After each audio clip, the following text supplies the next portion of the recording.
Magandang araw. So ito yung gagawin natin. Isang mulabi na naigrap sa tugas. Yan. So wild na sila. Kailangan na nating putulan yung malalakas katulad nito para lumakas yung mga mahihinang mga sanga. Lalong-lalo na dito sa lower part. Okay? So kailangan nating tanggalin yung mga sanga na hindi na kailangan dito. I-trim din natin, okay?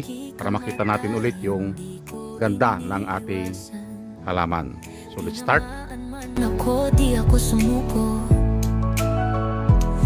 Sugatan ng katawan pero buo ang puso. Buhay ko'y bonsai, maliit pero matatag.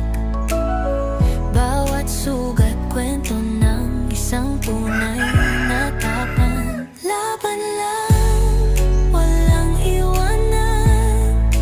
Tatako'y tapang, puso't paninindigan. Bonsais ng lobo, kahit saan itapon. Tuloy ang laban kahit padurog, di guguho. Di lang sa gubat, pati sa buhay. Bawat pagsubok akin ang nasubaybay. Minsan bumagsak pero lagi bumangon. Sa likod ng ngiti may libong Yon. hamon. At natapos nga nating kalbuhin. Ito na yung kanyang itsura. Yan. So kinalbo lang muna natin. At kung mapapansin nyo, mayroon tayong hindi na i-wire dito. Yan. Okay? So yan yung sacrificial branch. Ito. Ipakita natin na ito. Sacrificial branch yan para patabain niya yung part na ito.